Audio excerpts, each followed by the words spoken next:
he saw a man called Matthew sitting in the tax collector's booth. And he said to him, "Follow me." So Matthew got up and followed him. Then it happened that as Jesus was reclining at table in Matthew's house, and many tax collectors and sinners had come and were dining with Jesus and his disciples. When the Pharisees saw this, they said to his disciples, "Why is your rabbi eating with tax collectors and sinners?" But when Jesus heard this, he said, "It is not those who are healthy who need a physician, but those who are sick. But go and learn what this means. I desire compassion and not sacrifice. For I did not come to call the righteous, but the sinners." My sisters and brothers, the gospel of the Lord. Praise to you, Lord Jesus Christ.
Today we celebrate the feast day of St. Matthew the Apostle. St. Matthew is our patron saint, so this is a very important day for us to celebrate. From the moment we are born and we begin to live out the mystery of our lives, life comes at us with a lot of chaos and patterns, and we are forced throughout our lives to make choices. I'd like to think that I have made good choices in my life, but I have to confess to you that most of my choices, especially the choices I made in my youth, were very bad choices. And oftentimes we don't get to go back and to change the choices we have made. And so in many ways we become a hostage to the choices we made in our past. Sometimes we're held hostage by the choices that an adolescent made a long time ago. And I still live with the consequences of many of those choices. This is true for all of us. Such is the nature of this thing that we call life, and human life in particular. The ability to choose is considered a gift that is given to each human person born into the world by the one who called us into being. We call the ability to make free choice or free will to be one of the great assets of being human.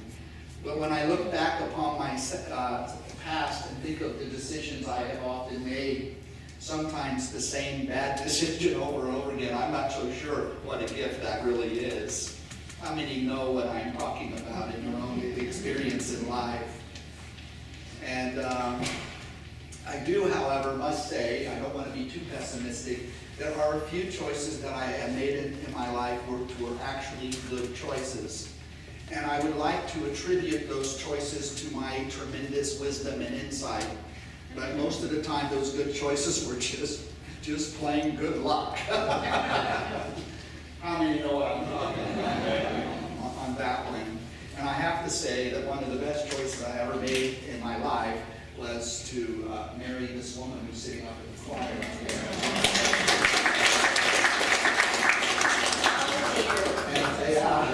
And And the consequences of that choice I am still living with.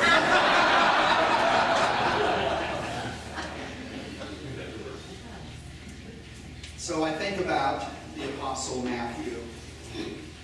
Matthew is an interesting character that we meet in the Gospels, in the narrative of the story of Jesus. Matthew is an interesting fellow. Obviously, you know that he was chosen to be among Jesus' inner circle, among the 12. He was one of the 12 apostles. As far as we know, Matthew was born in a village or town along the northeastern shore of the Sea of Galilee called Capernaum. And there he lived out most of his life. Very little is told to us about Matthew other than that he was one of the 12 and that he was a tax collector. And we have the story of his calling when he heard the voice of Jesus. Matthew was a tax collector, which is an interesting fact about his life, because tax collectors were considered in that day and age among his people, the nation of Israel, among his fellow Jews, to be one of the most notorious sinful things that anyone could do. Tax collectors were the greatest of sinners. And some of us still feel that way about the IRS. But the people of Israel had good reason to despise tax collectors and to exclude them from their national life and from their religious life. For you see, this was the day in which the whole Mediterranean world was ruled by the power of Rome. Rome was a great empire. And the Romans were great administrators, and they were very smart. Not only did they have a powerful military to enforce their rule, but they knew how to govern, and they governed well. They had an empire that extended over a vast amount of territory around the Mediterranean Sea, so that the Mediterranean Sea was referred to as a Roman lake. And they were able to rule over a vast amount of different ethnic and religious groups throughout their domains. Now, they did this because the Romans were very practical administrators. It was part of the Roman genius. And this is why their empire in the western part of the Mediterranean world lasted 1,000 years. In the eastern Mediterranean, it lasted for another 1,000 years, so about 2,000 years. That is quite an achievement when you consider that our nation is barely over 200 years of age. So this is really quite an achievement.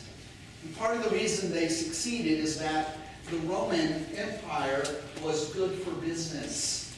You may not have liked the Romans, you may not have liked the fact that your country was occupied and controlled by the Roman emperor, but you had to admit the economy was good. So maybe we can live with this arrangement.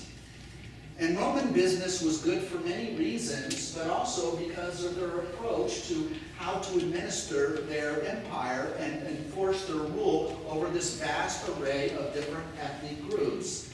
Among the nations was the nation of Israel. And how they would do it is that they would seek for collaborators. They would find people within their own particular social setting to work with them. And it paid off to be a collaborator with Rome. And so most of the civil service and even some of the governors and some of the kings that ruled as client kings of the Roman Empire did quite well under Roman rule. And so they were able to secure their place in the world.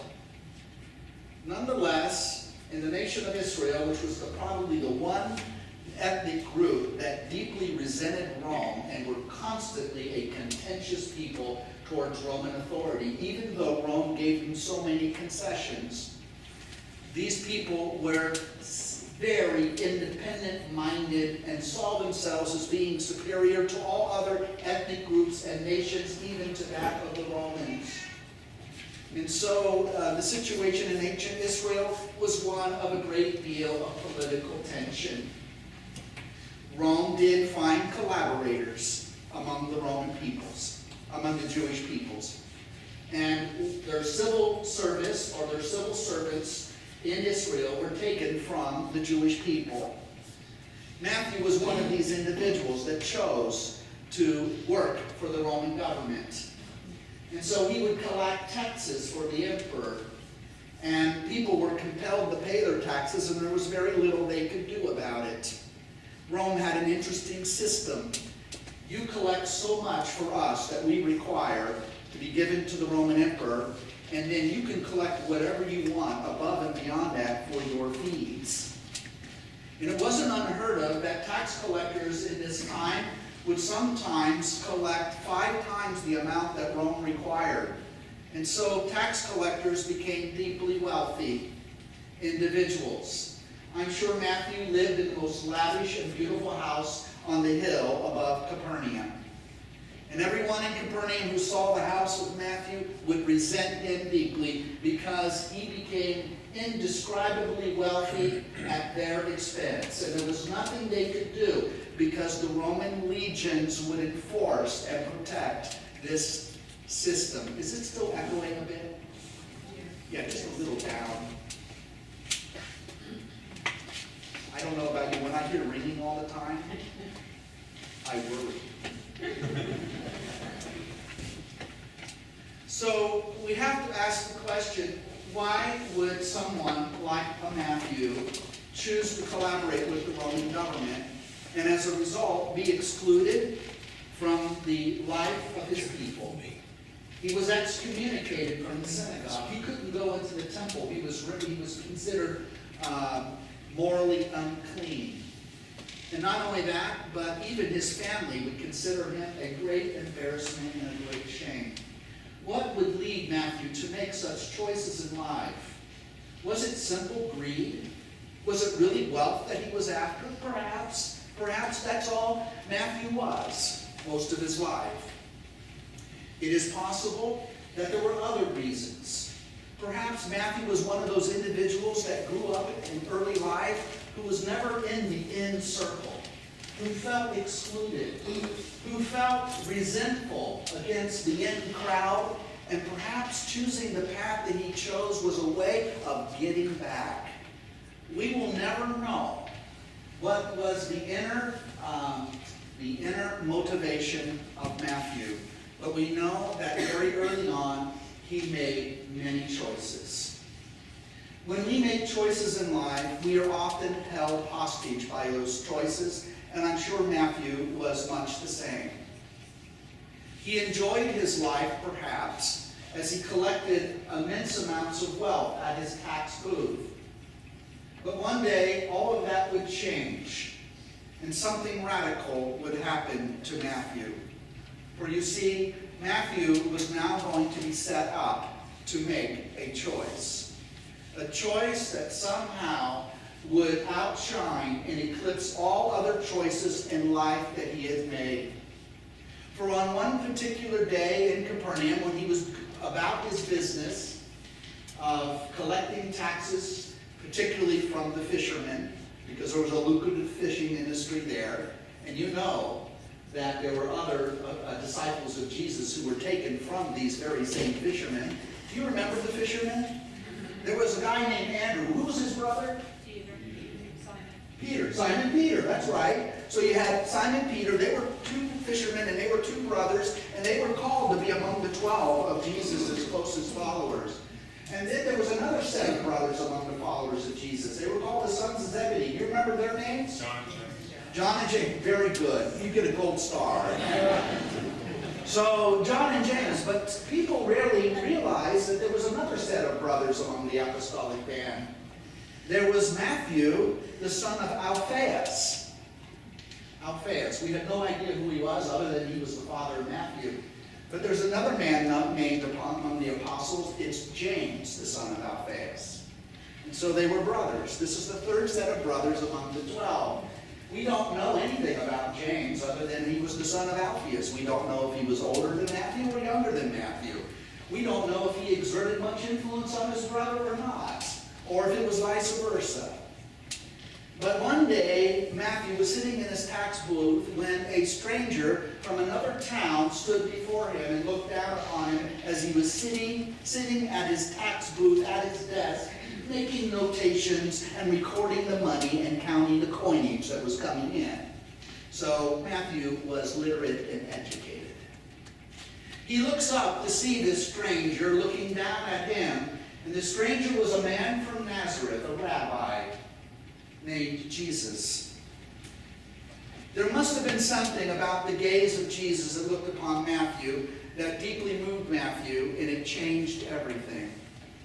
And then this stranger spoke. It was simple words. Matthew could hear him.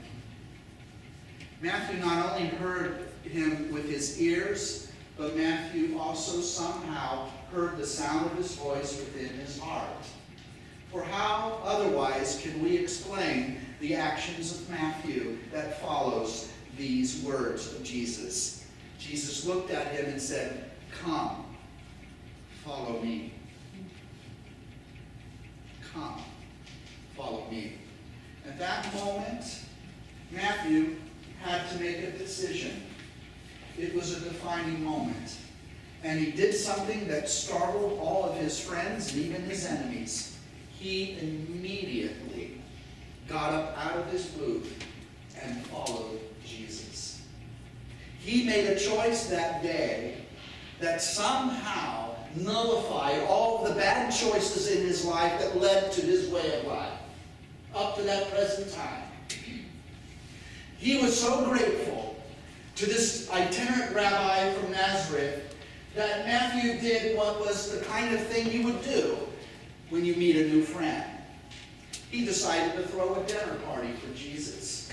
And what is even more startling than the behavior of Matthew is the behavior of Jesus, because Jesus accepts the invitation.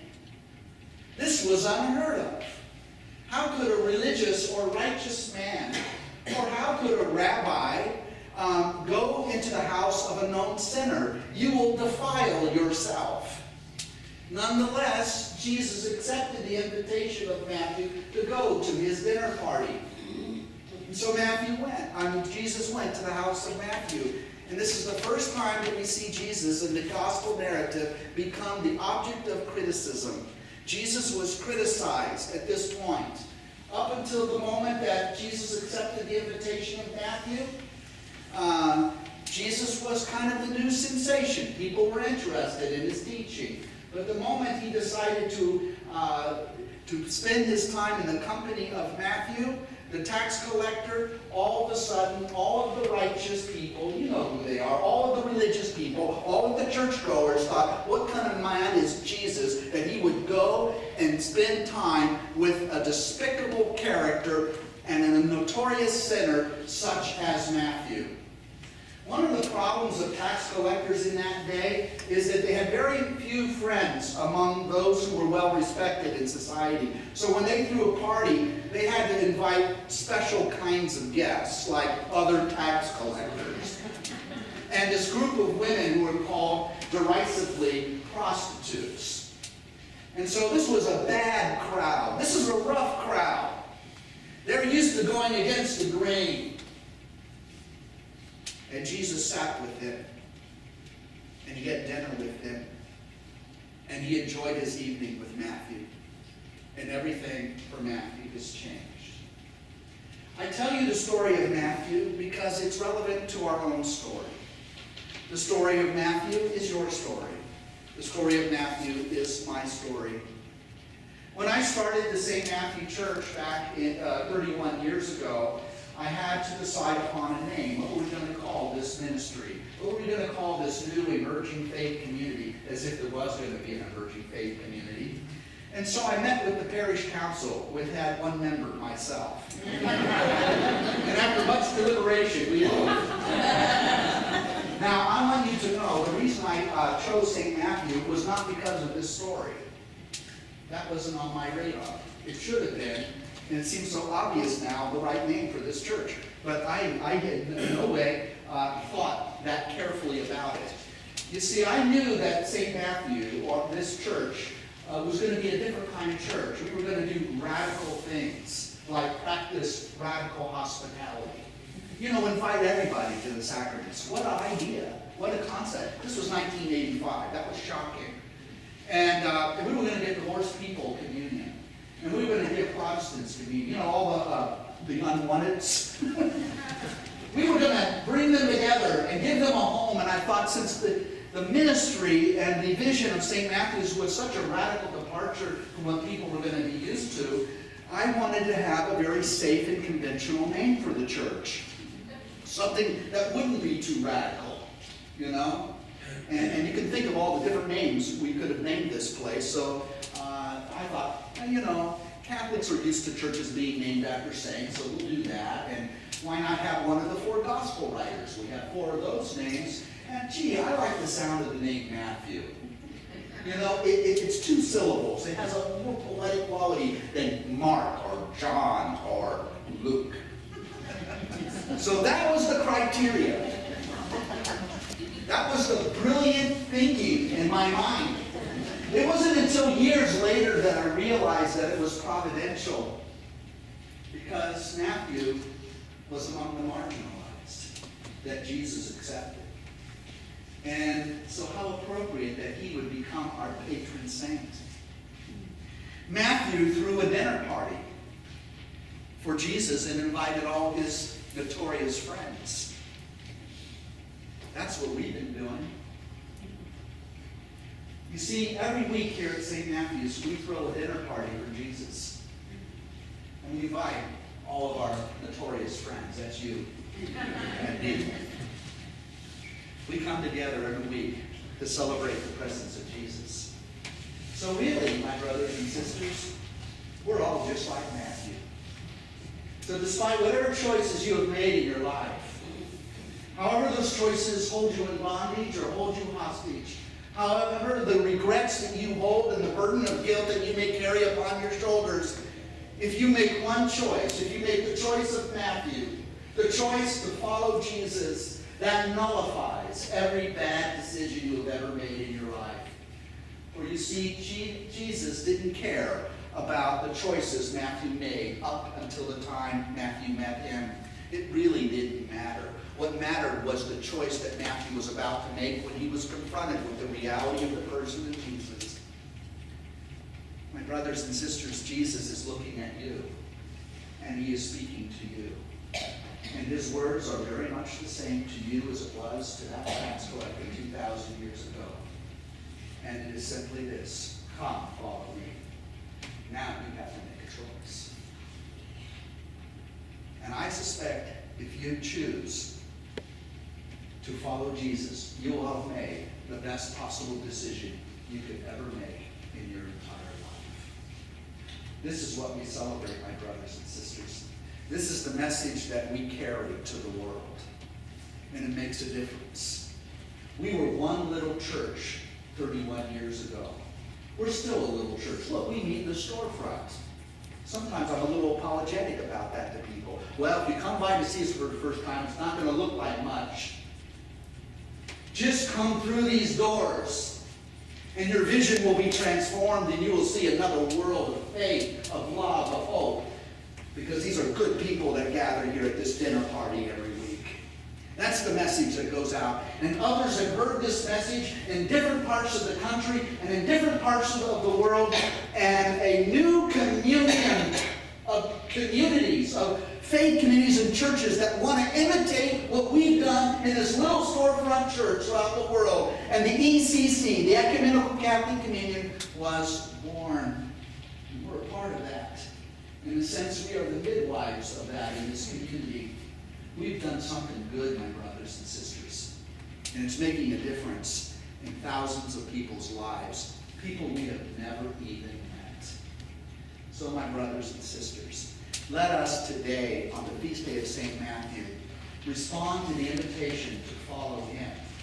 Let us recommit ourselves to the gospel of hospitality, because Jesus' gospel is a gospel of compassion. It is a gospel of invitation. It is a gospel of inclusivity. That is what we are about in this community. That is what we celebrate in this feast of the Holy Eucharist. Let this motivate our hearts and our souls. Let it inform our thoughts and inform every action that we commit. And let us reaffirm our commitment now to the vision of the Ecumenical Catholic Communion, which in reality is the vision of St. Matthew Church here in Orange, which ultimately is the vision of St. Matthew the Apostle. Let us stand together and reaffirm our commitment to our ecclesial community and the call of God upon our lives.